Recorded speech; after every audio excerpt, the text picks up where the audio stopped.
Bonjour à tous, ici votre servante Emma Blessings, j'espère que vous allez bien. Bienvenue à tous sur le plateau de Sur ta parole. La fois dernière, nous avons eu le privilège et la grâce de recevoir la servante de Dieu Gladys Beau qui nous a entretenus sur comment bien vivre son célibat. Aujourd'hui, nous allons parler à nouveau du mariage. Mais avant de commencer, si vous n'êtes pas encore abonné à la chaîne Emma Blessings, je vous invite à le faire. Je vous invite également à partager cette émission autour de vous car je suis sûre qu'elle pourra bénir une personne. N'hésitez pas non plus à liker et à activer la cloche de notification afin de ne manquer aucune actualité de l'émission Sur ta parole. Donc aujourd'hui, comme je le disais, nous reparlons du mariage. Pourquoi? Parce que c'est une thématique qui intéresse beaucoup de personnes et notamment les chrétiens. Beaucoup de personnes rêvent de la robe blanche, beaucoup de personnes pensent que le mariage c'est la solution à tous leurs problèmes, mais nous allons voir ensemble que le mariage n'est pas que la fête et que la préparation est extrêmement importante. Nous allons parler plus précisément du rôle du mari, à savoir comment être un bon mari. Avant de vous introduire à l'orateur qui nous entretiendra sur cette thématique, je vais vous laisser avec une vidéo d'un court témoignage d'une abonnée qui a été édifiée par l'émission Sur ta parole. Restez connectés. Bonsoir, je me présente, je m'appelle Nadine, je suis un enfant de Dieu. Je vous fais cette vidéo ce soir afin de vous parler de la chaîne Emma Blessings. Tout d'abord, j'apprécie beaucoup cette sœur. C'est une sœur avec qui j'ai régulièrement l'occasion d'échanger par rapport à ses différentes vidéos. J'aime énormément les thèmes qu'elle propose. L'émission Sur ta parole est une émission très édifiante pour moi. C'est une bénédiction, ce que fait notre sœur Emma Blessings. Je vous invite donc à vous abonner sur sa chaîne. Je vous invite à suivre différentes émissions. Moi, j'ai énormément apprécié certaines émissions en particulier. Je ne les citerai pas par ordre de préférence, mais c'est simplement parce que ce sont des émissions, les différentes émissions qui m'ont marqué. Il y a notamment la toute première, qui est pour moi la base, Pourquoi donner sa vie à Christ.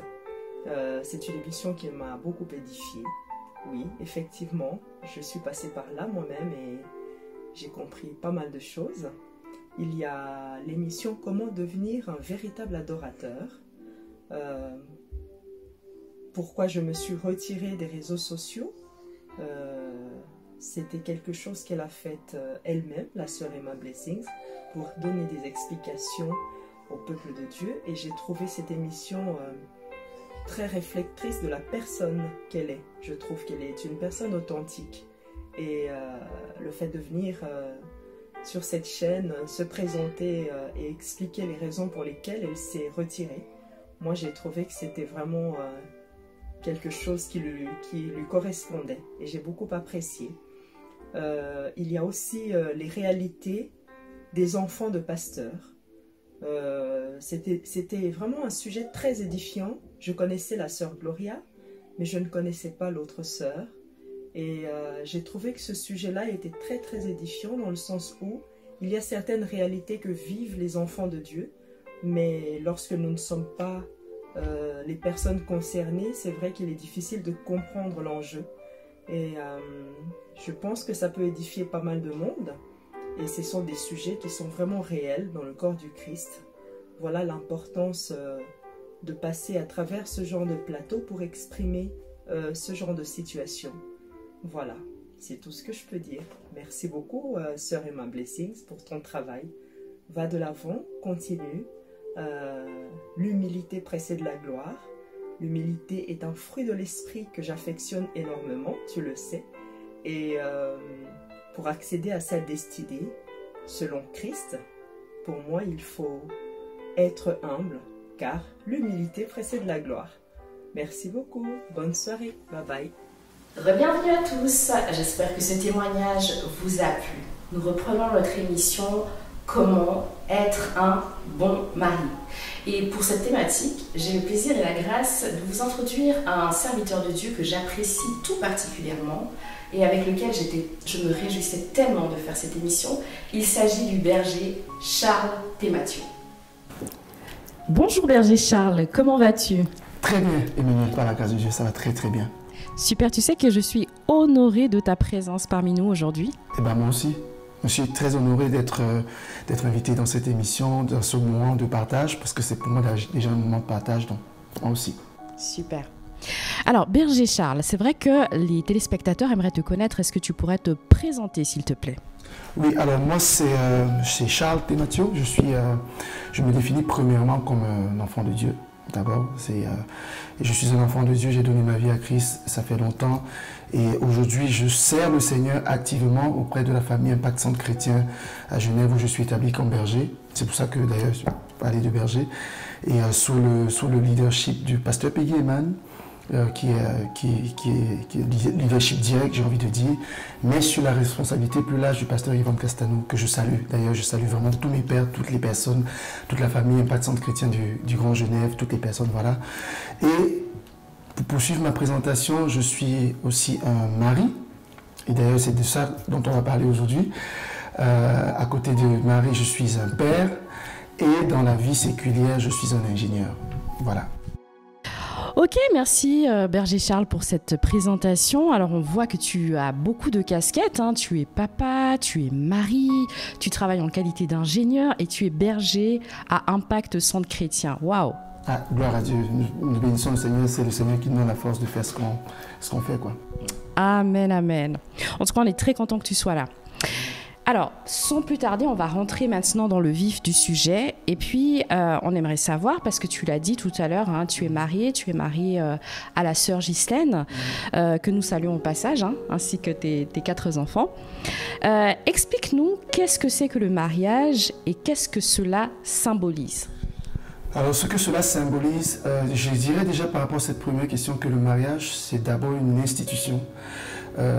Si on veut parler de mariage aujourd'hui, il faut se placer dans le bon référentiel.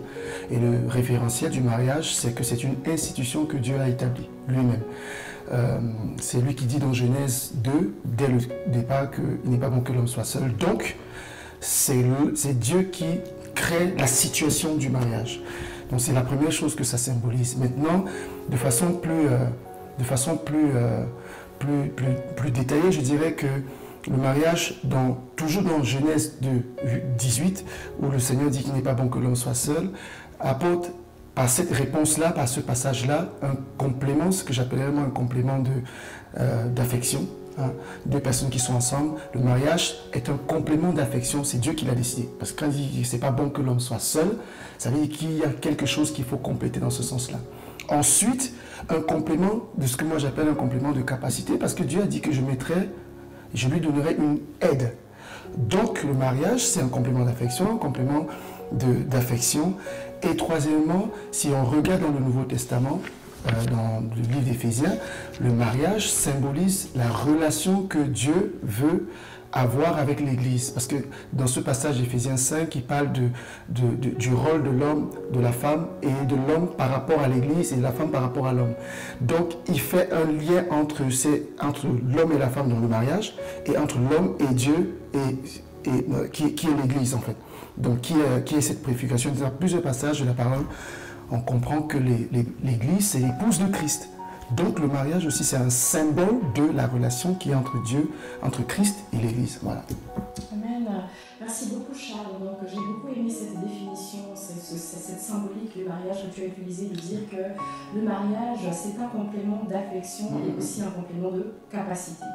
Merci beaucoup Charles. Je pense que là, on va vraiment dans des choses très très profondes et qu'on puisse continuer comme cela. D'après toi, et là vraiment nous entrons dans le cœur du sujet, quel rôle joue le mari dans le mariage? Alors, quel rôle joue le mari dans le mariage? Moi j'ai appris que, pour parler parce que quand on parle de rôle, on parle de fonction, ce que la personne fait. Et j'ai appris, c'est aussi notre pasteur, le pasteur Yvan l'a souvent plusieurs fois dit dans les formations, pour faire, il faut d'abord être. Moi, j'aimerais peut-être empoigner cette question dans le sens de qui est d'abord le mari. Puisque le but de cette émission, le thème de cette émission, c'est comment être un bon mari. Donc avant de définir peut-être ce qu'il fait et joue comme rôle, il est d'abord qui.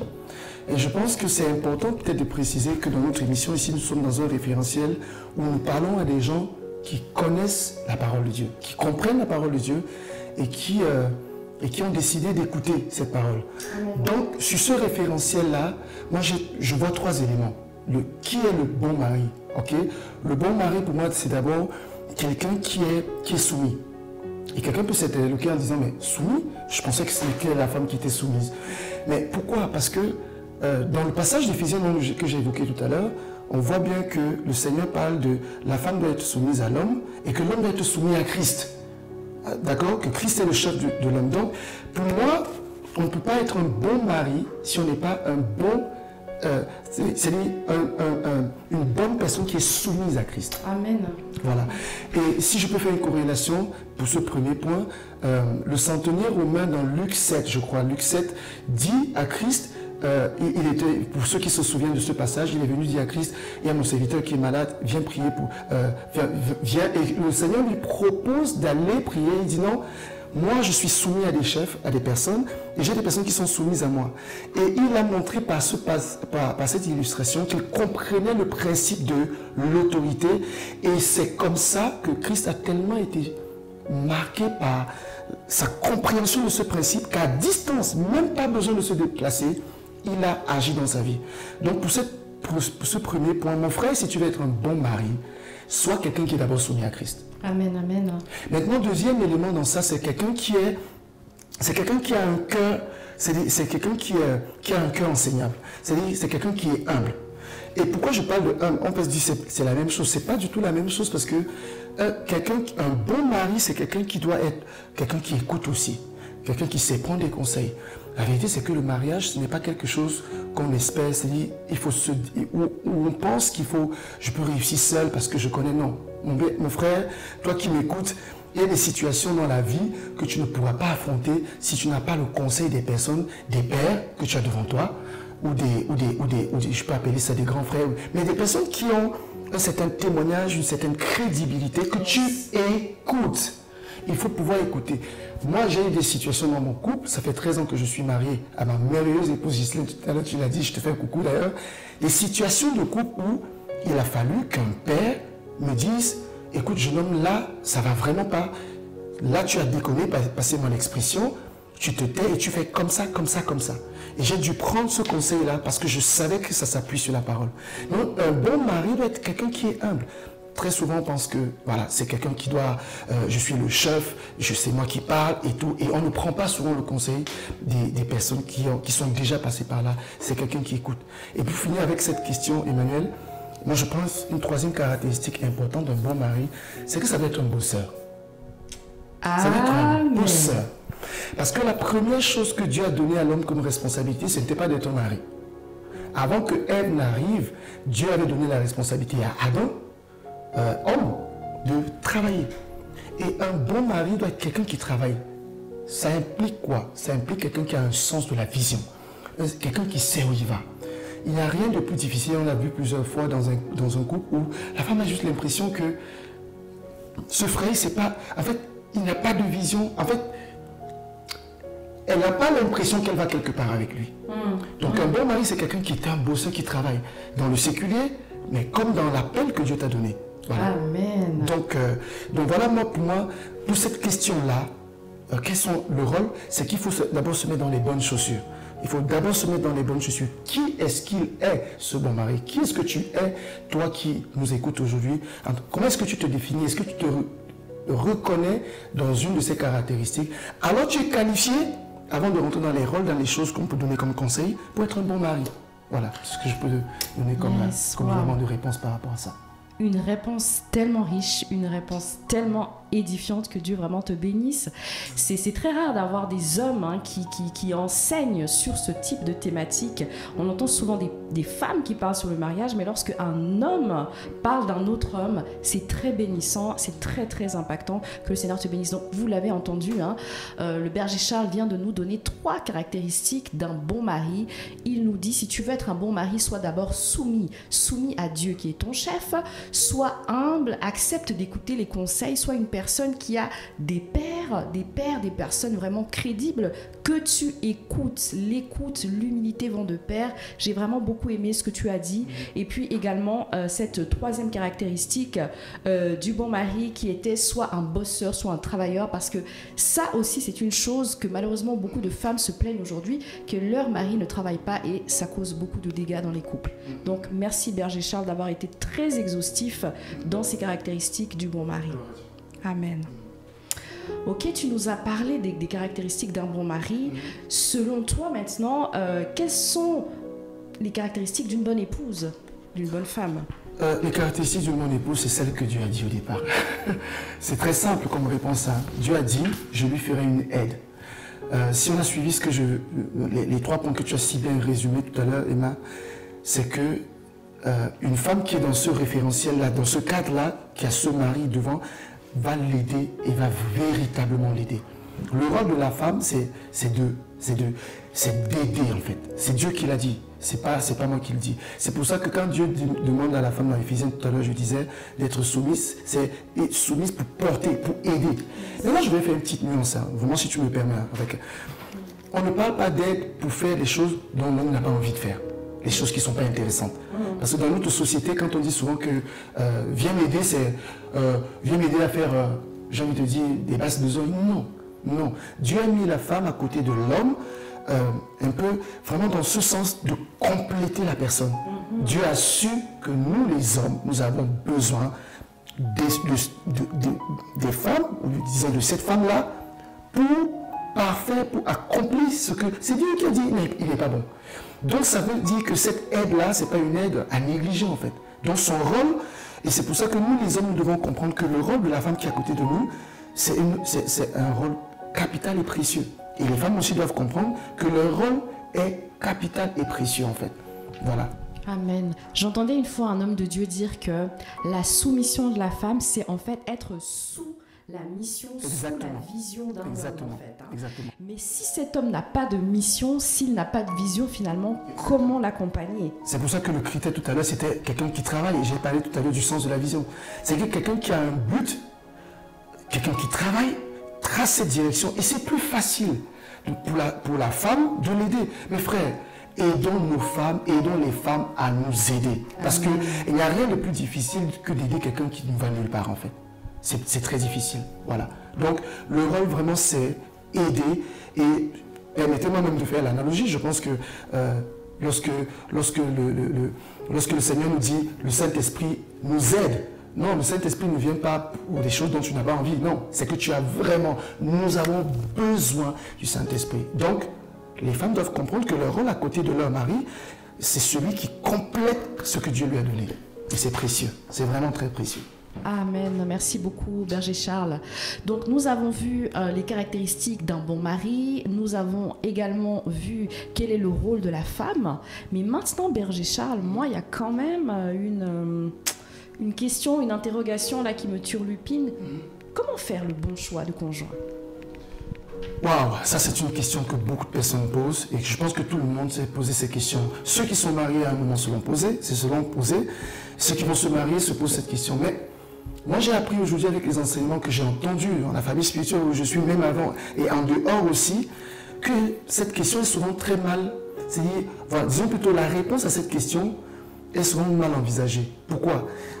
J'ai vu des personnes, et moi je l'ai fait aussi, mais aujourd'hui avec le recul, de prendre une belle liste et de dire j'aimerais un homme qui est comme ça, une femme qui est comme ça. Et on met une liste et quelque part on marche avec cette liste-là en disant tiens, elle... et c'est une manière d'employer cette question qui n'est pas très... Disons que c'est la deuxième étape, mais la première étape c'est quoi? Faire le bon choix du conjoint, Emmanuel, c'est d'abord faire le bon choix de soi-même comme le bon conjoint. Qu'est-ce que j'entends par là? Imagine la liste que tu viens de dresser et tu as dit, j'aimerais quelqu'un qui est doux, j'aimerais quelqu'un qui est humble, j'aimerais quelqu'un qui est câlin, un serviteur de Dieu, une servante de Dieu, quelqu'un qui a le cœur pour Dieu. Et ça, je parle vraiment des personnes qui connaissent déjà et qui comprennent. Toi, pose-toi la question, est-ce que moi, je suis cette personne qui est sur ce papier? Est-ce que moi, je sers Dieu? Parce que tout le monde aimerait avoir une femme qui prie, un homme qui aime Dieu, qui est zélé. Et puis qui manifeste le fruit de l'esprit, qui est profond, etc., etc., etc., etc. Mais la vérité, c'est que tu n'attireras à toi que ce que tu es. C'est ce qu'on appelle la loi de l'attraction. Donc, comment faire le bon choix du conjoint? C'est soi-même se restaurer et être la bonne personne pour quelqu'un dehors. Maintenant, quelqu'un peut me poser la question, mais ça c'est vague, mais comment est-ce que je fais pour savoir à un moment, si je fais que ça, je risque de passer ma vie, parce qu'il y a toujours des choses à résoudre. Je vais te dire une chose, la parole de Dieu déclare que le Saint-Esprit rend témoignage à notre esprit que nous sommes enfants de Dieu. Amen. Et si nous faisons confiance au Saint-Esprit pour notre salut, nous pouvons lui faire confiance pour toutes les autres choses de la vie. Le Saint-Esprit, ma soeur, mon frère, te rendra témoignage que tu es prêt. Amen. Tu sauras que tu es prêt lorsque vraiment tu sens que tu as acquis le fruit de l'esprit, que tu es devenu quelqu'un de plus patient, que tu as écouté les enseignements, que tu t'es nourri des enseignements. Prépare-toi déjà. Et ne regarde pas d'abord en premier la personne que tu veux, prépare-toi. Et lorsque tu seras prêt, et lorsque le Saint-Esprit, toi tu auras une simple prière, fais Seigneur, mets-moi dans l'environnement de la bonne personne, de cette personne que tu connais déjà. Mets-moi dans l'environnement, ou bien permets-moi d'aller dans l'environnement de la personne. Et c'est comme ça que ça se fera. Voilà. Amen, amen. C'est tellement profond, je suis tellement bénie en fait par tes réponses. Et tu as parlé, mais tu en as parlé très très rapidement, tu as parlé de la restauration. Et la restauration, c'est quelque chose d'essentiel, de pouvoir restaurer son âme avant de s'engager dans le mariage, de pouvoir guérir des blessures du passé, etc. etc. Parce que ça, c'est vraiment une chose qui est négligée. Et c'est ce qui explique beaucoup d'échecs finalement dans cette institution-là, c'est ne pas avoir été restauré au niveau de son âme. Voilà, ne pas s'être suffisamment préparé soi-même avant de rencontrer la bonne personne. C'est deux personnes entières qui se rencontrent et qui vont dans la direction de ce que Dieu a prévu pour elles. Si les personnes ne sont pas préparées, et malheureusement tu parlais tout à l'heure de je ne sais pas comment, le mot que tu as utilisé par rapport à ça, mais j'ai regardé les statistiques de divorce, en Suisse en tout cas où nous sommes, c'est 50% pour les gens de manière générale. Et je sais que les chrétiens ne sont pas très loin derrière. C'est autour de 30%. Ce qui voilà, montre juste que le fait de connaître Dieu, le fait de s'appeler chrétien, enfant de Dieu, ne résout pas la chose. Il faut être préparé. Mais comment se préparer? Quelqu'un me dirait, mais comment se préparer? Nourris-toi des enseignements. Et commence à dire à Dieu, je vois en moi ce caractère, je vois en moi cette forteresse, je vois en moi ce péché. Enlève-le. Et travaille jusqu'à ce que toi-même tu sentes que tu es prêt à recevoir quelqu'un dans ta vie. Voilà. Amen, amen, amen. Sois rempli véritablement, c'est ça. Ok. Au quotidien, comment ça se traduit, Berger Charles? Comment être un bon mari au quotidien? Comment être un bon mari au quotidien? Bon, excusez-moi les spectateurs, parce que je dis, le Saint-Esprit nous aide dans toutes choses. D'accord? Vraiment, le Saint-Esprit nous aide dans toutes choses. Et la parole de Dieu dit qu'il est notre paraclet. Il nous conduit dans toute la vérité. Et c'est vraiment toute la vérité, y compris celle de la vie maritale. Donc, en termes de questions, de réponses, je dirais premièrement, il faut avoir une intimité avec le Saint-Esprit. Demander l'aide au Saint-Esprit. Comment, en fait, il y a tellement de situations. C'est à lui, c'est à Christ, c'est au pied de la croix que nous devons venir. Et le Saint-Esprit nous aide quotidiennement à nous approcher de la croix, à venir au pied de la croix. Maintenant, quelqu'un peut dire, je vois déjà quelqu'un dire, mais attends, le frère, il est très péché. Je vais donner quand même quelques conseils, quelque chose pratico-pratique que personnellement j'ai appris, que j'ai vu. La première des choses par rapport au conseil, c'est, bien aimé, le Seigneur a dit, Marie, aimez vos femmes. Première chose, comment être un bon mari? Puisque nous parlons de sa parole, il faut aimer sa femme. Mais je ne dis rien de nouveau, frère ou berger, tout ce que tu veux, mais oui, l'amour se démontre. Il faut aimer sa femme de façon pratique. Il faut le lui montrer. Il faut le lui dire. Nous venons d'un continent, le continent de notre vieil homme, si quelqu'un se reconnaît entre nous, on se comprend, où on a vu des parents qui étaient très distants, très froids, qui ne montraient pas, qui n'avaient pas tous les gestes d'affection, des marques. Ils aimaient à leur manière. Mais il faut montrer à son épouse qu'on l'aime. Vraiment. C'est pas parce qu'on est marié depuis 10 ans, depuis 20 ans, depuis 30 ans qu'il faut arrêter les gestes qu'on avait au départ, les attentions qu'on avait au départ. Donc c'est quelque chose qu'il faut renouveler.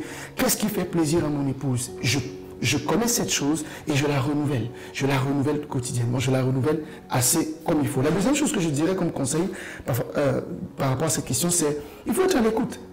Nous les hommes frères, on n'écoute pas beaucoup. Pourquoi? Parce qu'on estime que les femmes, soit elles parlent trop et puis elles disent peut-être pas les choses. Frère, il faut écouter. Il faut vraiment être à l'écoute de la personne. En fait, c'est une décision. C'est vraiment une décision de dire, je décide d'être à l'écoute de ma femme. Ça veut dire quoi? Je vais vous donner mon exemple personnellement. Le nombre de situations dans lesquelles je me suis retrouvé. Et ma femme m'avait dit, tu vois cette personne-là, c'est ton amie, vraiment c'est quelqu'un que je considérais. Je ne la sens pas. Et je pense que ici il y a une femme qui nous écoute, elle va se dire, certainement elle va taper son mari en disant, écoute ce qu'il va dire. Elle me dit, je ne le sens pas. Et moi, dans mon égo, je dis, mais non, tu ne connais pas, ça fait peut-être 3 ans, je ne sais pas, il est sérieux et tout ça. Le nombre de fois où j'ai échoué, parce que je n'avais pas écouté, le nombre d'argent que j'ai perdu, parce que je me suis investi sur des choses, j'ai investi dans des choses que je n'ai pas écoutées, ça m'a enseigné. Et un jour, j'ai dû me dire, écoute mon gars, il faut que tu l'écoutes. Il faut vraiment que tu l'écoutes. Non pas seulement parce que quand elle te raconte sa journée et toutes les autres choses, mais il faut vraiment écouter. Tu veux être un bon mari, aime et écoute. Troisième élément, tu veux être un bon mari, il faut que tu défendes ta femme. Protégeons nos femmes, les frères. Défendons nos femmes. En fait, moi j'ai vu les femmes être très blessées lorsque la famille dit des choses, ou même à l'église. Je dis même à l'église. Les gens disent des choses qui passent, j'ai envie de dire, qui passent limite, mais dont on ne prend pas parti, et c'est surtout avec la famille que ça se passe. On ne prend pas parti, et notre femme, notre épouse, se sent blessée, mais elle se dit, mais et tu n'as rien dit. Et souvent, les hommes disent souvent, mais tu veux que je dise quoi? Frère, non, tu défends. Moi, en tout cas, je ne laisse rien passer. Que ce soit dans la famille, que je ne laisse rien passer. Tu ne dis rien, même si c'est tendancieux. Et les gens ne font pas exprès, il faut qu'on le dise clairement. Les gens ne font pas exprès parce que des fois, ils pensent que c'est par amour pour toi l'homme, hein, à qui ils te disent, mais tu sais, ta femme, j'ai l'impression qu'elle est froide, j'ai l'impression que si... Mon ami, il n'y a pas d'impression qui tienne. Frère, je vais dire ceci, même si elle a tort, défends-la. Amen. Vous allez régler ça à la maison dans votre intimité, mais tu la défends. La Bible déclare que l'amour couvre une multitude de défauts. Même s'il y a des défauts, défends. D'abord, protégeons nos femmes. Protégeons-les. Et puis je vais finir avec le quatrième élément de comment être un bon mari. On est toujours sur cette question-là, j'espère que je ne parle pas très vite.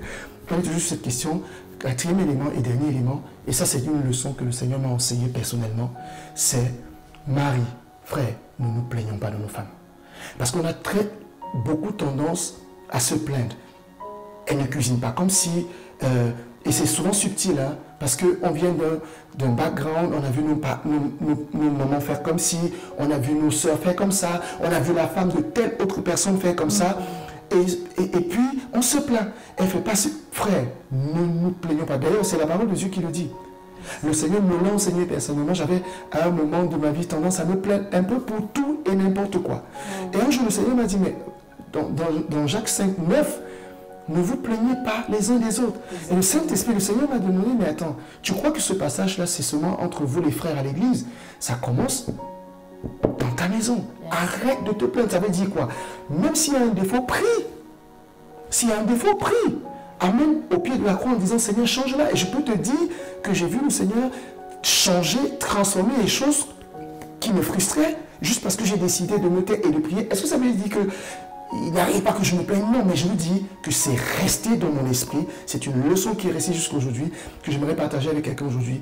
Ne nous plaignons pas. Voilà les quelques éléments que je peux donner pour dire, en fait, par expérience aussi, pour dire comment est-ce qu'il faut faire pour être un bon mari. J'espère que ça peut répondre que ça peut aider quelqu'un. Amen. En tout cas, c'est vraiment très édifiant. Berger Charles, sois richement béni. Hein. Être un bon mari, c'est être à l'écoute, écouter sa femme. Vraiment, j'ai beaucoup aimé ce que tu as dit. Écouter sa femme, défendre sa femme, la protéger en public, la protéger de la famille, des autres personnes. Vraiment, c'est très, très édifiant, c'est très encourageant et c'est vraiment très pratique en fait. C'est pas juste de la théorie, mais c'est vraiment des choses très pratiques qu'on peut faire au quotidien. Donc, mes frères, soyez ces protecteurs de vos femmes, défendez-les. Elles sont la chair de votre chair finalement, hein. Ok. Merci beaucoup, en tout cas, Berger Charles. J'aimerais encore te demander, c'est un sujet un peu sensible, hein, c'est un sujet un petit peu touchy. Il y a beaucoup d'ex-femmes, de serviteurs de Dieu, de pasteurs, hommes de Dieu, que sais-je encore, qui se plaignent parfois à visage découvert, parfois à visage couvert, sur des situations assez difficiles qu'elles ont vécues au sein de leur couple, hein, de maltraitance, qu'il s'agisse de violences verbales, qu'il s'agisse de violences physiques ou d'adultère. Et toi, par rapport à cela, qu'est-ce que tu penses de tout cela? Quelle est la solution dans ce genre de situation, finalement? Emma, tu l'as dit tout à l'heure, c'est une question délicate, hein. C'est vraiment délicate et je vais répondre ici avec vraiment en toute humilité parce que je n'estime pas avoir la réponse, parce que dans la question que tu poses, c'est quoi la solution? Je n'estime pas avoir la réponse, plutôt un élément, on va dire. Qu'est-ce que j'en pense d'abord? C'est que c'est regrettable, hein. C'est vraiment regrettable parce que j'ai parlé tout à l'heure des statistiques du divorce. Qui mieux que nous, enfants de la lumière, sont bien placés pour montrer au monde ce que c'est qu'un bon mariage. Et qui plus est, si on parle des hommes de Dieu, des serviteurs de Dieu, c'est vraiment regrettable, ok? Mais vraiment sans jugement aucun. Amen. C'est vraiment regrettable. Amen. Mais malheureusement, la Bible dit dans 1 Corinthiens 5, je crois, sauf erreur, que ceux qui se marient auront des tribulations. Malheureusement, ça fait partie de ce que la Bible présente. Paul a dit, celui qui se marie fait bien, celui qui ne se marie pas fait mieux. Ça veut dire qu'il ne faut pas s'engager et il ne faut pas croire, quand on est marié, qu'on n'aura pas cette tribulation-là. Malheureusement, ça fait partie de ça. Ça fait partie. Et je vais dire ceci, je vais dire une chose. Ce n'est pas parce que quelqu'un porte le manteau de serviteur de Dieu, d'homme de Dieu, que cette personne n'est pas un être humain. Alors, ça fait souvent scandale lorsque c'est un homme de Dieu, ça c'est vrai. Donc, je disais tout à l'heure que c'est regrettable. Maintenant, en toute humilité, que faire? Moi, j'ai appris qu'il y a, et je sais, mon frère, ma soeur, toi qui m'écoutes, il n'y a aucune situation que Dieu ne peut résoudre. Comme je disais tout à l'heure, ça fait partie des tribulations, et quand ça arrive, c'est une tribulation qui nous arrive. Comme une montagne qui se dresse contre nous, comme des flots de la mer qui se dressent contre nous, comme toute autre difficulté qui peut arriver. Là, on parle du cadre marital. Alors, que ce soit un couple de pasteurs, d'apôtres ou quoi que ce soit, moi je vois deux individus. Et je prie que nous tous, Église, les personnes qui écoutent, quand ces situations arrivent, que ce soit les femmes qui sont impliquées, que ce soit les personnes qui sont autour, voyons d'abord deux personnes. On n'a aucune idée du nombre de blessures que les gens transportent. Tu te souviens, tout à l'heure, j'ai parlé de la préparation au mariage. Beaucoup se sont mariés sans avoir connu la vérité, sans avoir compris qu'il faut se préparer, qu'il y a des choses qu'il faut résoudre. Malheureusement, ces portes qui sont ouvertes, ces forteresses qui sont en nous, dont on ne sait pas, le pasteur il va en parler hier dans un message où il disait ces forteresses qui sont en nous, que nous ignorons et qui nous font tellement de mal. Serviteurs de Dieu ou pas, on n'échappe pas à ça. Donc quand ça arrive, qu'est-ce qu'il faut faire? Il faut d'abord aller au pied de la croix. Et je parle que ce soit la personne qui est impliquée, les personnes qui sont impliquées, l'épouse, les épouses des serviteurs de Dieu, aller au pied de la croix. Parce que c'est un signe qu'il y a quelque chose qui ne va pas. C'est un signe que la personne qui est en face de nous est en souffrance. Je fais une pause là. Je fais une pause pourquoi? Parce que ça a beau être un serviteur de Dieu, c'est quelqu'un qui est en souffrance. Personne, et je le dis souvent avec les frères avec qui je parle, personne ne passe la bague au doigt en espérant créer un scandale. Personne ne le fait. Donc quand ça arrive, nous devons, nous qui sommes impliqués, les personnes qui sont impliquées, les épouses qui sont impliquées, première réaction, aller au pied de la croix. Dis Seigneur, cette situation, je te demande pardon. C'est étonnant ce que je dis, hein? Mais il faut deux personnes, c'est deux personnes qui sont dans un couple. Si à chaque fois que ça arrive, la première réaction qu'on a, c'est de courir dehors pour crier au scandale, vraiment, on s'expose soi-même, on expose son couple, on expose l'église, on expose l'œuvre de Dieu.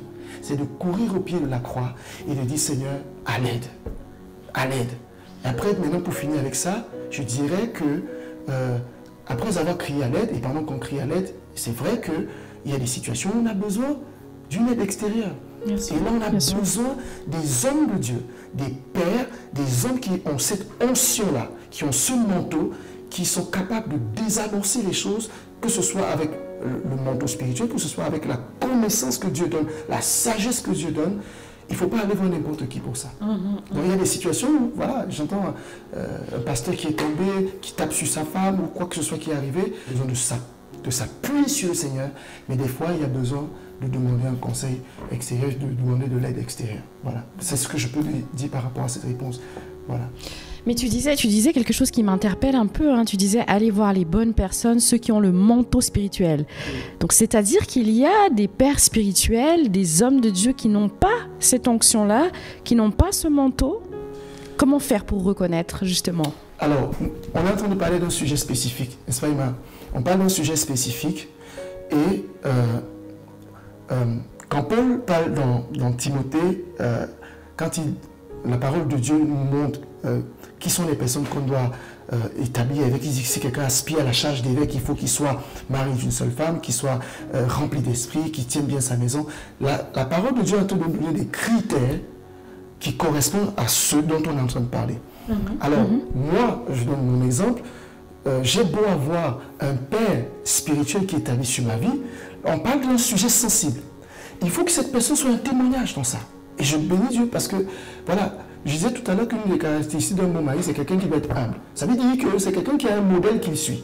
Il faut y avoir des modèles, des personnes qui, dans ce domaine, sont crédibles. Je vais prendre un exemple. Je peux avoir un père spirituel et je veux me lancer dans le business, par exemple, le business de, je sais pas, de la vente de voitures, je sais pas, n'importe quoi. Même si je lui en parle par rapport au manteau spirituel que cette personne a et la grâce d'être sous une couverture spirituelle, et je précise que c'est important d'être sous une couverture spirituelle, j'ai quand même besoin pour ce sujet spécifique d'aller voir et de demander conseil à quelqu'un qui est crédible par rapport au monde des affaires, de l'investissement, des risques, comment on prend des risques, comment on crée des partenariats, Et si le père spirituel, parce que je parle au sens large, c'est pour ça que les hommes de Dieu, les pères spirituels, doivent être des personnes qui sont vraiment, par la grâce de Dieu, je précise, vraiment par la grâce de Dieu, qui ont une palette large, dont la tente est large pour pouvoir répondre aux questions des personnes que Dieu leur confie. Mais j'ai en ce moment besoin de quelqu'un qui est crédible. Amen. Le mot que je veux sortir par rapport à ça, c'est quelqu'un qui est crédible. Quelqu'un qui est crédible. Ne faisons pas l'erreur, et là je ne parle pas des pères spirituels, ne faisons pas l'erreur d'aller demander conseil à nos amis parce que ce sont nos amis d'enfance avec lesquels on a fait les 400 coups. À nos amis parce qu'on les aimait, à la famille, pire encore. La famille, c'est compliqué. Ils vont souvent donner des conseils parce qu'ils t'aiment bien. Et ils vont dire, mais ta femme, justement, je t'avais dit qu'elle te parle mal. Je t'avais dit qu'elle ne se comporte pas comme si. Je t'avais dit. Les songi. Ah, ça. Donc, le point par rapport à ça, c'est des personnes qui sont crédibles. C'est pas parce que quelqu'un parle en langue, pas parce que quelqu'un prêche bien, qu'il est crédible. On a tous vu ça et vraiment, je ne juge pas. Je dis simplement que soyons conscients qu'il y a des blessures, il y a des forteresses, il y a des choses qui doivent être résolues. Et c'est pour ça que, homme de Dieu ou pas, ces murailles, ces barrières, ces choses à l'intérieur de nous doivent être résolues. Et quand on les a résolues, on devient crédible pour aider d'autres personnes à marcher dans les voies de Dieu, dans tous les autres aspects, que ce soit les affaires, que ce soit le couple, que ce soit, voilà, et tous les autres, voilà. Merci beaucoup, en tout cas, Berger Charles. Berger Charles, nous arrivons au terme de cette émission. Oui. Est-ce que tu pourrais nous donner, s'il te plaît, le mot de la fin? Alors, le mot de la fin par rapport à le sujet, je reviens au sujet, c'est comment être un bon mari. Et finalement, on a parlé de couple, on a parlé du rôle de la femme. J'avais juste envie de dire ceci. Soyons conscients d'une chose. Être un bon mari ne s'improvise pas. Ça ne s'improvise pas. J'entendais un pasteur qui disait à l'époque, le mariage, c'est le seul diplôme qu'on te donne avant de te demander d'aller te préparer. Avant de te demander d'aller comment on dit ça, mériter le diplôme. C'est-à-dire, on te donne, le jour du mariage, tout le monde est content, on a célébré Dieu, on est content, on a mangé, mais c'est après que tu valides si tu étais costaud par rapport à ça. Donc, ce n'est pas quelque chose qu'il faut prendre à la légère. Ça, c'est la première chose. Toi, frère qui m'écoute, tu dois travailler et te rapprocher de Dieu. Ça, c'est une chose. Deuxièmement, j'aimerais dire à quelqu'un qui vit une situation de couple difficile, une situation de couple compliquée.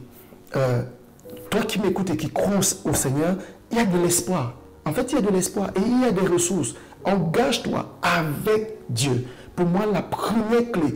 You cannot talk about, excuse-moi, tu ne peux pas parler de mariage sans te rapprocher de Dieu, sans t'approcher de Dieu et comprendre ce qu'il a institué dans ce sens-là. Et pour ceux qui traversent ces situations difficiles, il y a de l'espoir.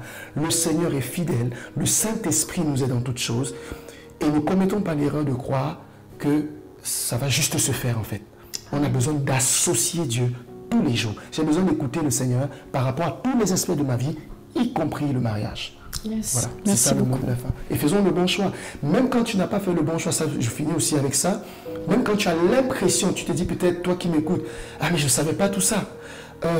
Comment je fais aujourd'hui? J'ai l'impression que la situation c'est fini.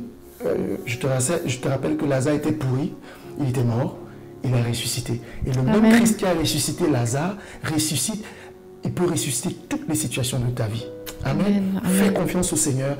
Il n'est pas trop tard. Avec Dieu, il n'est jamais trop tard. Il faut juste décider de reprendre et de faire confiance à Dieu. Et ça va très bien se passer. Ce sera ton partage dans le nom de Jésus. Amen, amen. Merci beaucoup, Berger Charles. Et il y a un passage qui me venait à l'esprit, qui montait dans mon cœur lorsque tu parlais, Berger Charles. C'est Jérémie 29, 11. La Bible nous dit que l'Éternel, il connaît les projets qu'il a conçus pour nous afin de nous donner un avenir et de l'espérance. Donc vraiment que cette espérance soit votre partage à tous ceux qui regarderont cette émission et qui traversent peut-être des difficultés dans votre couple. Que le Seigneur, en tout cas, vous bénisse. Amen. Berger Charles, j'espère que ce n'était pas la dernière fois que nous te revoyons sur ce plateau. Que le Seigneur nous fasse grâce. Nous avons en tout cas été très très bénis par ton Amen. intervention. Amen. Gloire à Dieu. Alors, nous espérons que tu reviendras. Amen. Moi aussi. Amen, amen, amen. Alors, en tout cas, merci beaucoup à vous tous qui avez suivi cette émission. Comme je disais au tout début, n'hésitez pas à partager, à liker. Faites vraiment votre travail d'évangéliste. La Bible nous dit, allez, faites de toutes les nations des disciples. Il faut partager la bonne nouvelle, ne pas la garder pour vous. Les gens, même lorsque l'on lit dans la Bible, ils étaient touchés, ils étaient guéris, ils étaient édifiés par Jésus-Christ. Et bien, eux, ils partageaient cette bonne nouvelle. Là, c'est la même chose. Je vous encourage vraiment de partager cette bonne nouvelle. Soyez abondamment bénis et à très bientôt.